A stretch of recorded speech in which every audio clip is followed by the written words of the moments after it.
In the world of crocodiles, size is everything. And this one is an absolute monster. At 6 meters long, he's the boss of a gang of reptilian killers. The gang takes down and takes apart any animal within their grasp.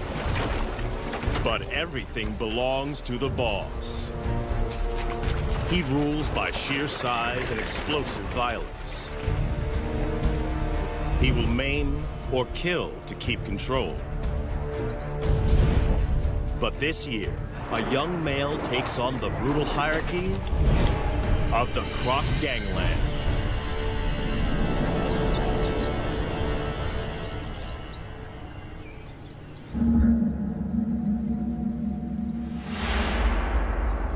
When a baby hippo dies of heat stroke on this beach, only one crocodile has the right to claim the bounty.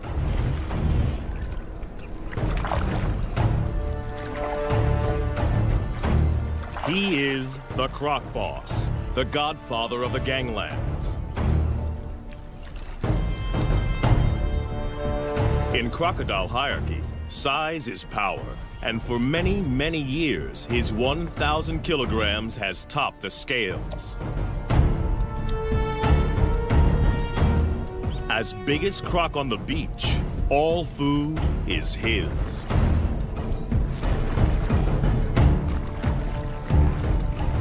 The other crocodiles don't have the power or rank to oppose him.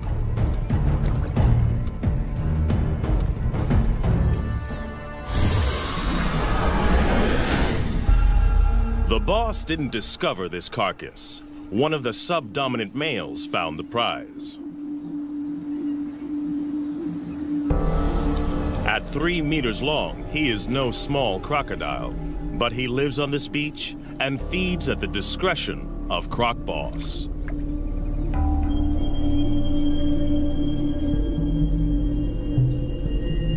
All the smaller crocodiles understand the rules. They only eat if the boss allows it. All along the river, territories work the same. Sections, each as big as 4 Olympic swimming pools, are dominated by a single large crocodile and his gang.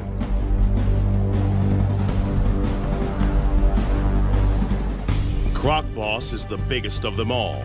But for most of the year, there is a peaceful truce between him and the other leaders. Border skirmishes mostly occur during the mating season. Smaller crocodiles may join the gang as long as they obey 3 simple rules. Croc Boss gets the best food. He is respected at all times, and only he mates with receptive females. Gang members break the rules at their peril. But there is always a younger rival, trying to get big enough to become a boss in his own right. These pretenders are shadow bosses, waiting for their moment. We call them phantoms. There have been other takeover bids. A smaller male tried to mate with one of the boss's females.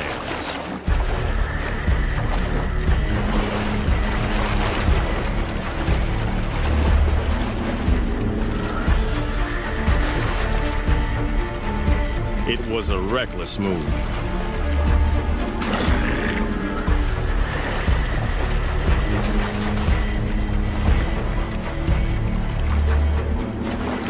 The challenger's bony armor was no match for the boss's brutal bites, as powerful as a trash compactor.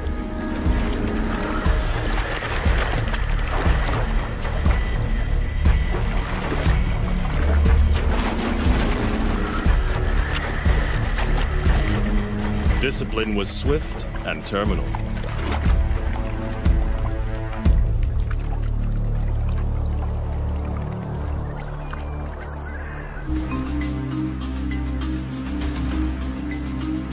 This Croc Boss's territory in Africa is a stretch of the Luangwa River in Zambia, in the South Luangwa National Park. It's a crocodile killing field, especially during the severe dry season. Inland lakes and pools dry up. And the river is the only water for kilometers around. All animals in the area must make long treks here to drink. And in 40-degree heat, many don't make it. The river's a lifeline and a death zone.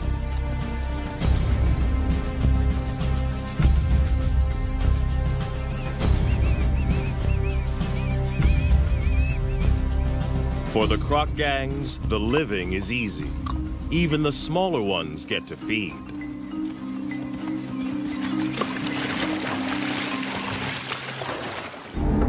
But crocs aren't the only gangs in town. Lions also know the riverbanks are teeming with easy pickings. And they're willing to fight the crocs for food. This puku antelope's caught between a rock and a hard place.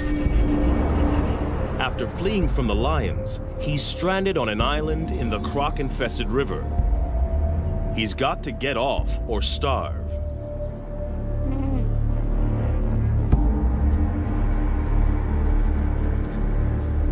The lions won't swim after their prey.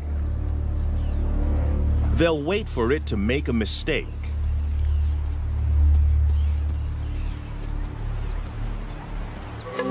The puku's biggest threat lies in the water.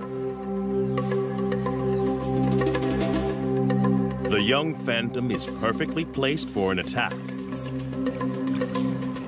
Away from the gang, this antelope is his to lose. There's no way the croc can catch the puku on the land. But there's no way the puku can outswim the croc. It's like a game of chess with life and death stakes.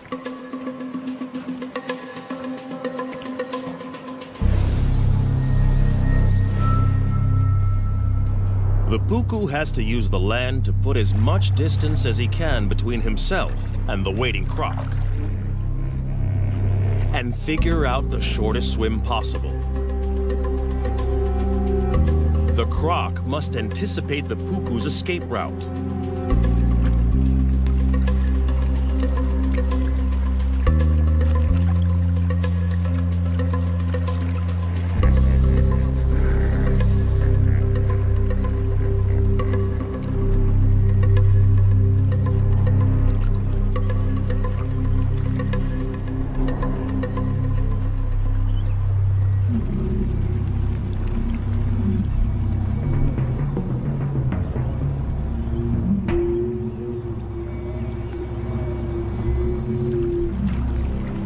Life boils down to a simple equation of speed versus distance.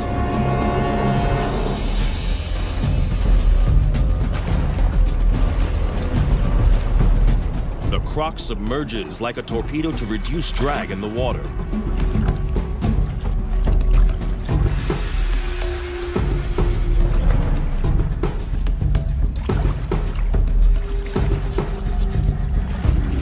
But his top speed of 10 kilometers per hour is not fast enough.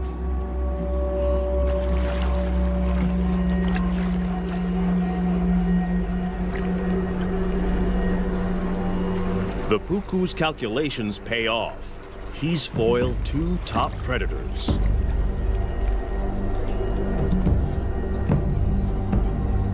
The young croc misses an easy kill.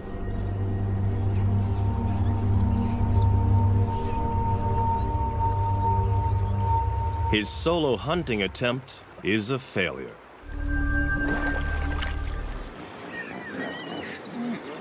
But the dry season has another food bonus on offer. Huge numbers of hippos crush together in the Luangwa's diminishing deep water holes to keep cool. No crocodile, even one as big as Croc Boss, would attack a full-grown hippo.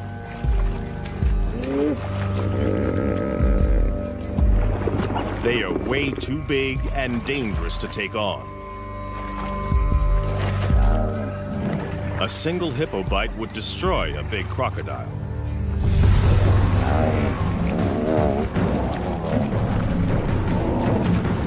But the crocs don't need to try to kill the hippos.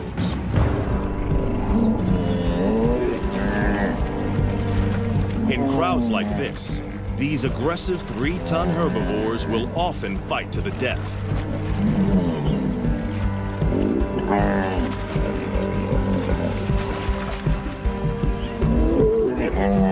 Leaving the croc gangs with a meat bonanza. A hippo carcass is one of the rare occasions when rival gang members join forces. Up to 200 crocs from different factions feed together. In fact, this cooperative frenzy serves a useful purpose. Crocs' jaws don't move from side to side. When the carcass is in water, they need others to pull against to help them rip off hunks of meat. It'll take them less than 2 days to completely demolish a 1-ton hippo. With the most acidic stomach of any vertebrate, crocodiles can digest every centimeter of a carcass. And as usual, the final chunk of meat goes to the croc boss.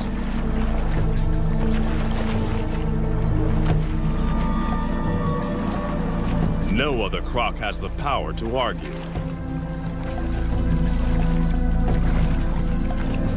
Cooperation is officially over.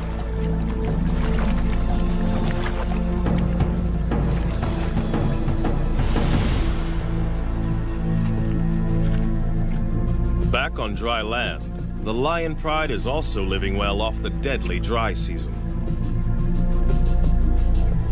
There's no need to hunt when the scavenging is so good. They rule the riverbanks just beyond the croc's reach. They own this feeding ground, and the crocs know it.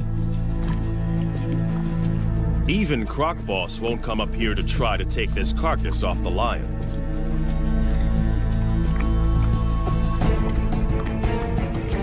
But anything that dies closer to the water is in no man's land. And that means war.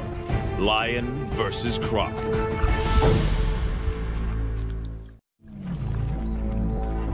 A dead elephant offers up a gigantic feast for the croc gang. They didn't kill it. The deadly dry season serves up another meat mountain.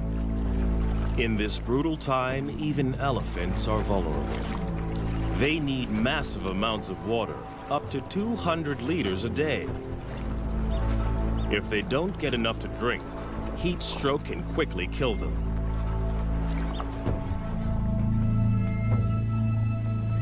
The crocs have the carcass now, but they don't own it. It's right in the conflict zone. The lions have started feeding on it, and they haven't finished. This prize is too big to give up without a fight.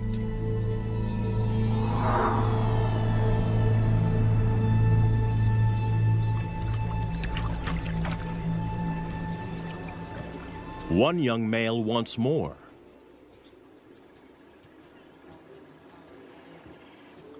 His scrappy mane indicates he's barely 2 years old, but he's big and dangerous.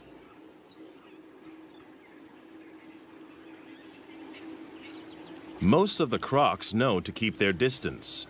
Even this immature lion can kill them. But the inexperienced smaller crocs are willing to take him on.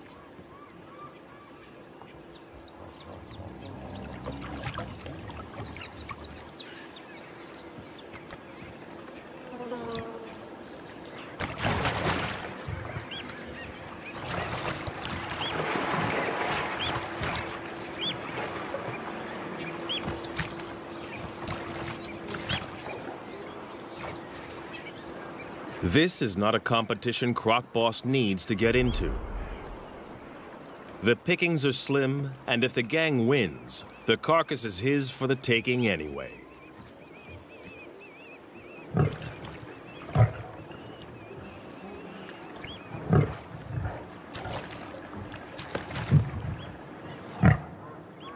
Without backup, the young lion isn't sure of himself.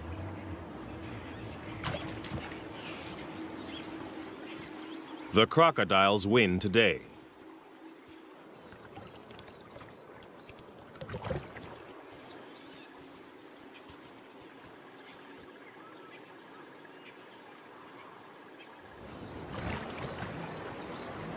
The gang now goes to work as fast as they can.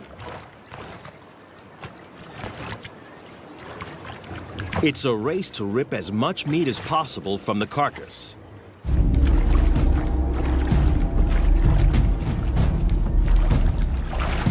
The young pretender wrestles a leg joint away from the smaller gang members. Aggression, theft, and brutality are the ultimate tools for survival. In crocodile hierarchy, bigger individuals are always looking to exploit the little guy.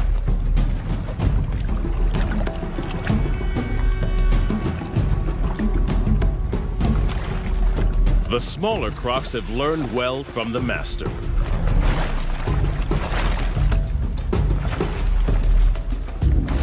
But there is only one master. Croc Boss comes to claim his dues.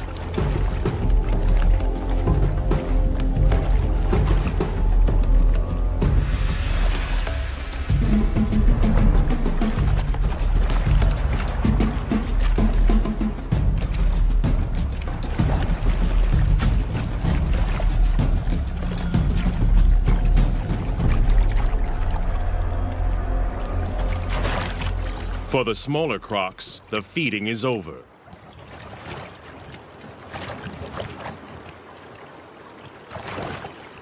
There is no way for the Phantom to mount a challenge.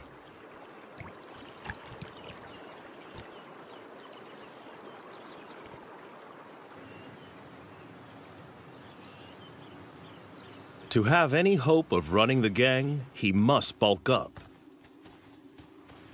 And he can't do that on leftovers from the boss.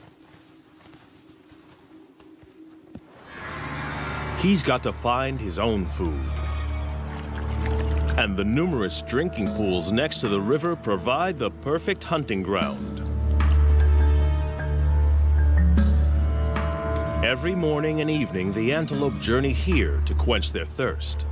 A perfect opportunity for an ambush.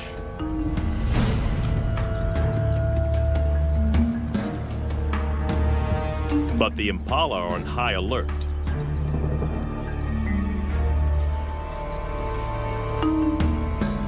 To have any hope of catching one, the young croc must find the perfect pool in which to disappear and wait.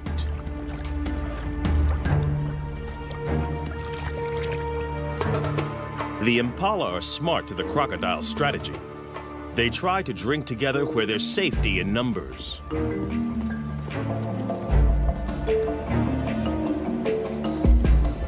The crocodile must wait for a loner.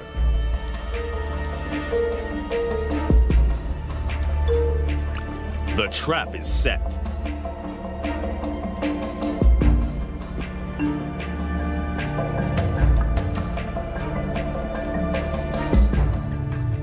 He can hold his breath for 2 hours.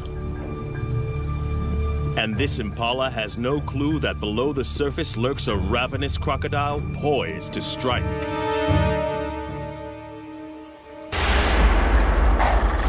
The young croc blows it. Impatience costs him a meal. Crocs can launch their entire body out of the water in less than half a second. But timing is everything. And he has a lot to learn.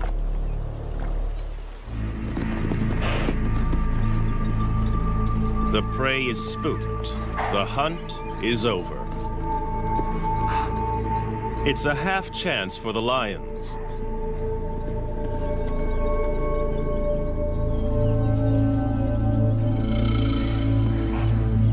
But it's a long chase, too exposed. And they're not that desperate.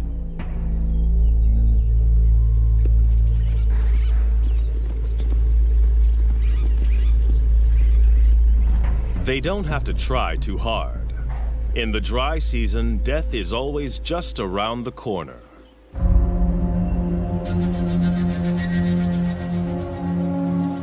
After the unsuccessful hunt, the young croc has to recover and recharge his batteries. Crocodiles bask to keep their body temperature up and digest more efficiently. Crocodiles are not cold-blooded. Their bodies are as warm as ours most of the time. They just have to work harder to keep their temperature between 33 and 35 degrees. Phantom needs to regain energy. During extreme exertion, crocodiles build up a huge amount of lactic acid. This is toxic and must be eliminated from their systems. The only way is rest. Part of Croc Boss's success is his energy strategy. He lets the smaller gang members exert themselves. They work and he eats.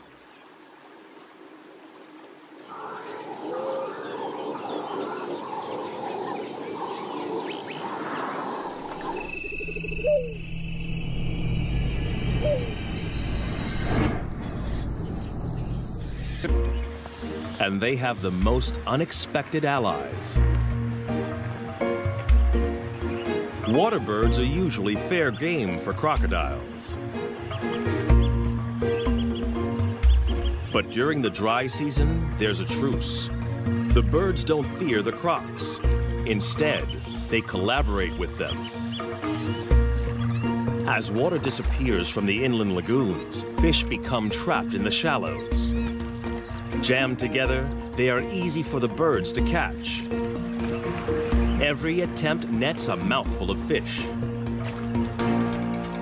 The crocodiles benefit in exactly the same way and work with the birds to corral the fish into ever tighter spaces.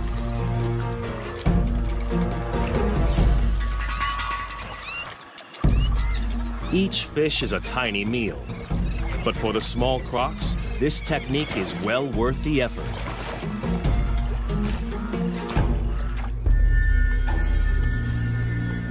But for a monster like Croc Boss, chasing small fry is a total waste of energy. He'll wait and preserve his energy for bigger game and other activities that are his alone to enjoy.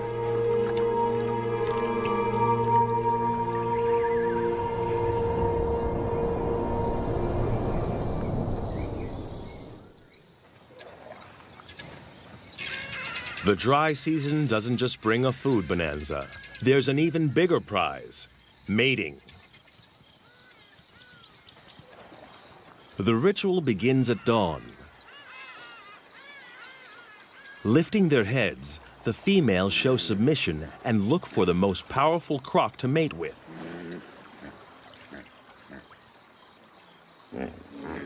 The boss raises his body and literally stands out in the river.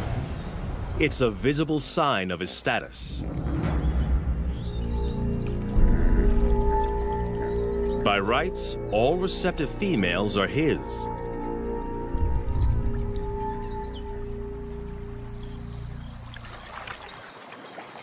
But the young pretender is also drawn in.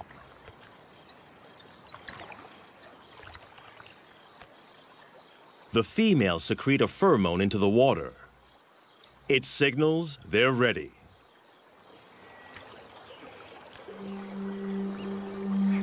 But even the boss must perform before he can mate.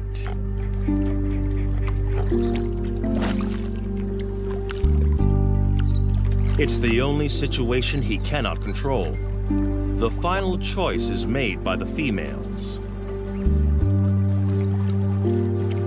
In mating season, females are permitted to wander through rival gang territories as they check out potential partners.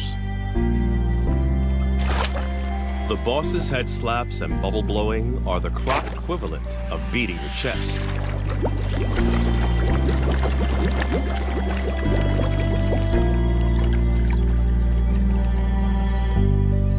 It works.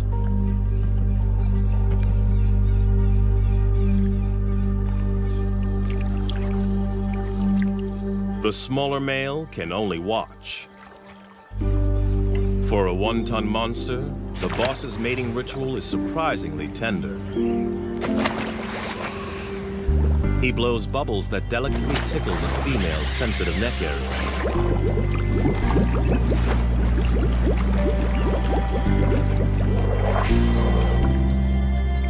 The pair will remain together for up to 1 hour before choosing new partners.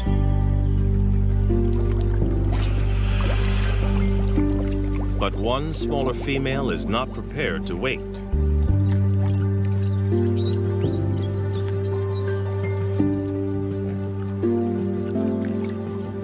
She's interested in the younger rival.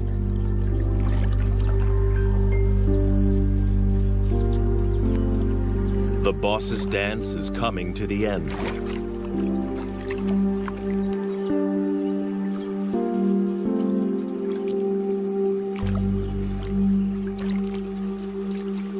The pair submerges for their final act. And while his leader is underwater, Phantom chances his luck.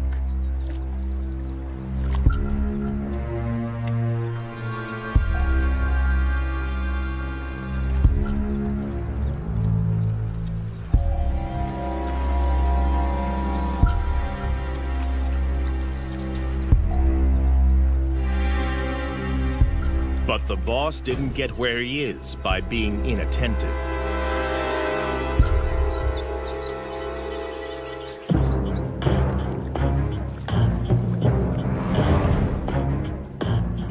For a junior to mate with one of his females is the worst kind of disrespect. He must be punished. Others have been killed for less. The young croc is now swimming for his life. He's offended in the worst way. And Croc Boss will kill him if he can catch him. But his chase is half-hearted. The boss is still distracted by the mating privileges that come with his position.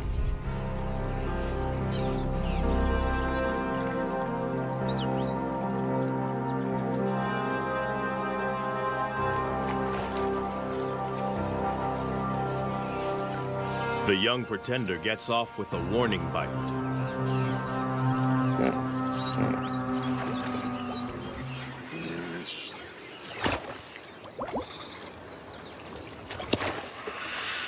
Now the insubordinate is dealt with. The boss can return to more gentle pursuits.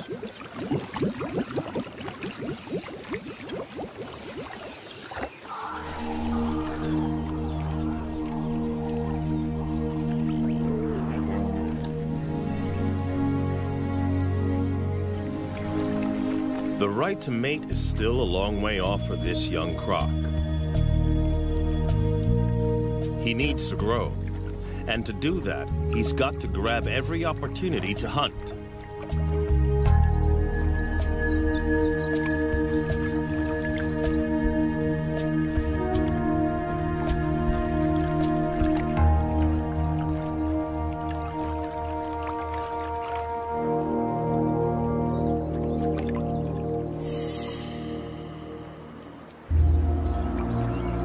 Fortunately, the relentless dry season serves up an endless convoy of thirsty prey.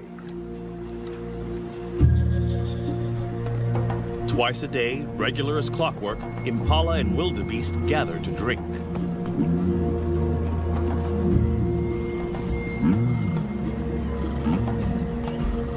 It's another chance to make a kill.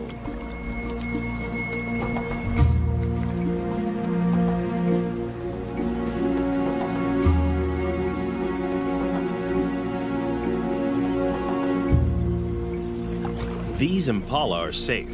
They know exactly where the danger lurks.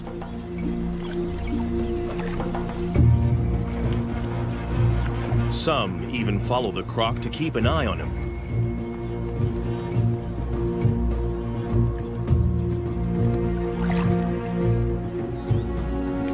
He is searching for the perfect place to spring a trap.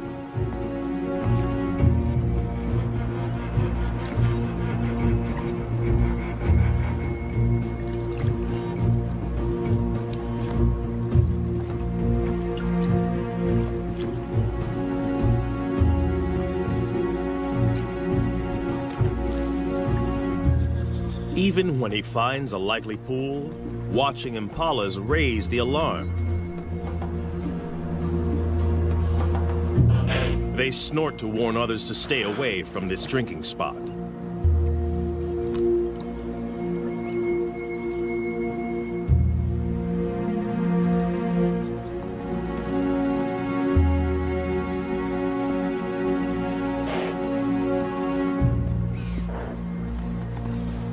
But with an unending stream of animals coming to drink, it isn't long before one individual doesn't get the message.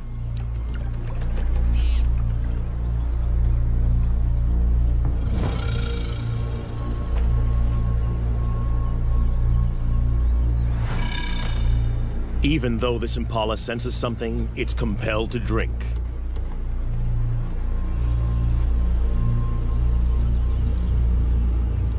Thirst overrides fear. But it's braced for danger.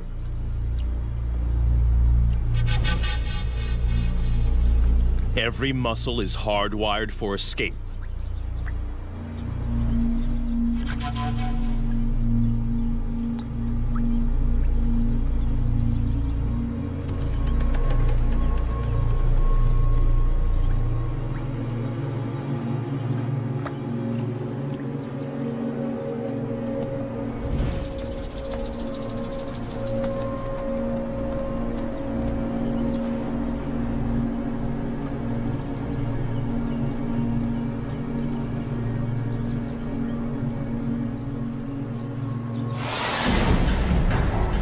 Perfect strike. But can the young croc hang on? For a second, it looks like this impala might escape. But it dislocates its leg, and it's all over.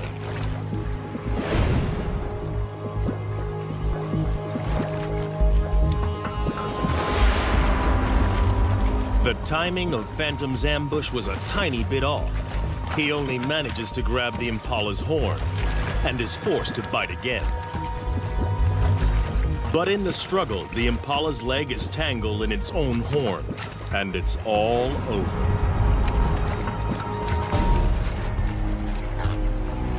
It won't be a quick death. He will have to drag his kill into the deeper river to drown it. Ambush hunting is what crocs do best. But timing is everything. Phantom's first attempt was too rushed, and he lost his meal.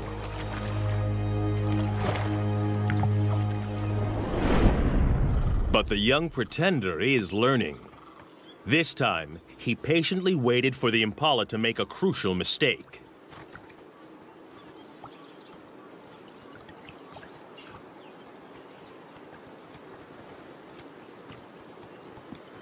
As the ram is joined by the female, he relaxes and drinks for a fraction of a second too long.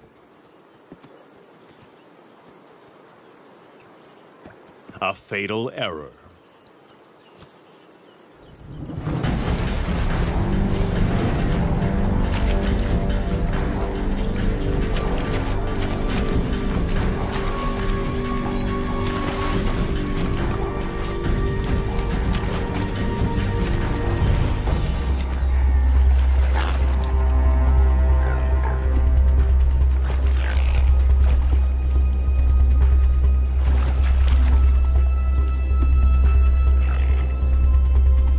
But the croc has made a mistake too.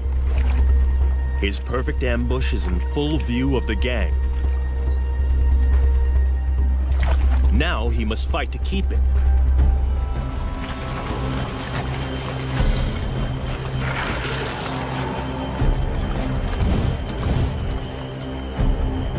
And the croc boss has also seen the takedown. This meal is now his. The young croc has no right to oppose the boss. But he's not going to give it up willingly. He's hungry and stubbornly hangs on. But he hasn't the strength to compete.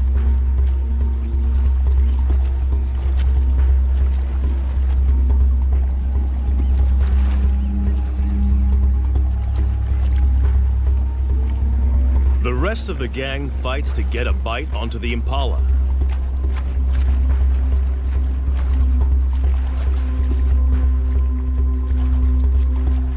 They try to lock on before the boss begins his death roll.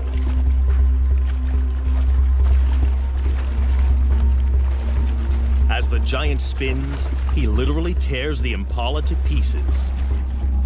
Any of the gang that can hang on may end up with a big chunk of meat. The impala has gone from living animal to meat chunks in a couple of seconds. Some of the gang manages to snag a piece, but not the pretender. In the ganglands, catching the prey doesn't guarantee you eat the prey. Hunting and fighting are a major drain on a smaller crocodile's energy reserves. Phantom must rest to build up his strength.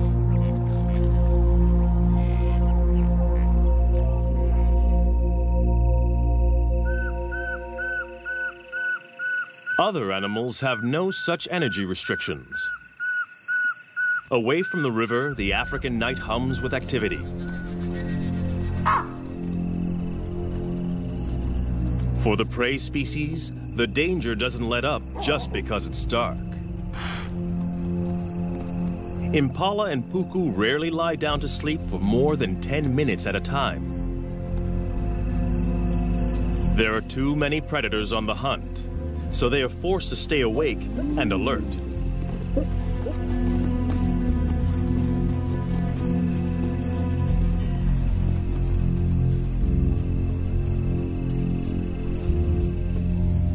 Lions take advantage when the crocodiles can't.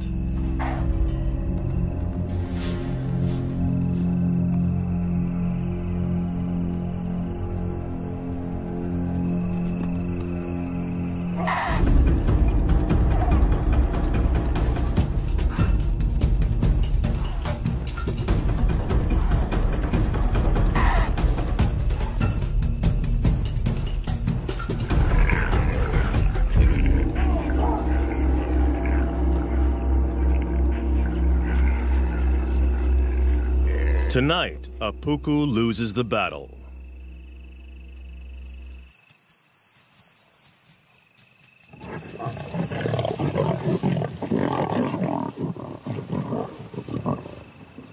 Dry season around the Luangwa River is not a good time to be a herbivore.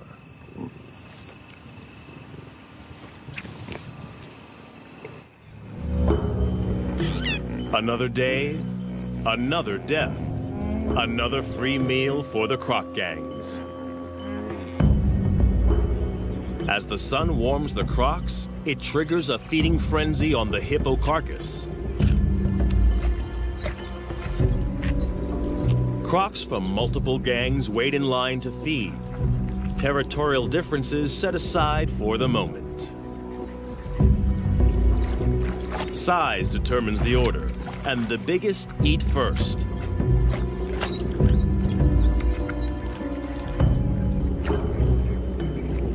The young pretender and the other smaller crocs must wait.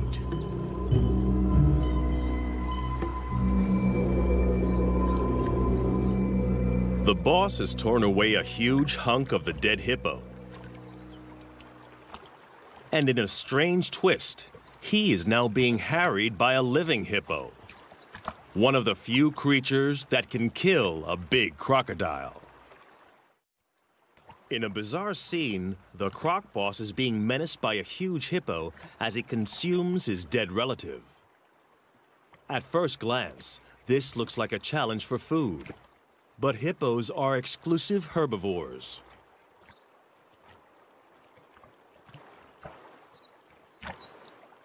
They've been known to lick carcasses, possibly for salt or minerals.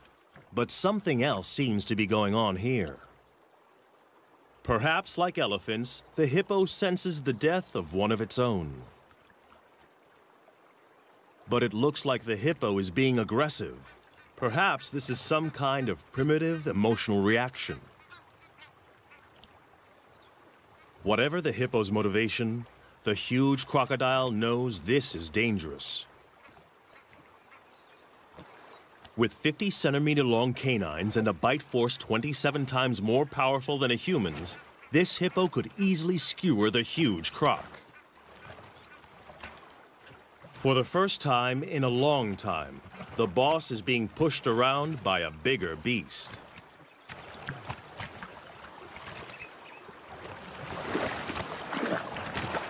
It's time to retreat.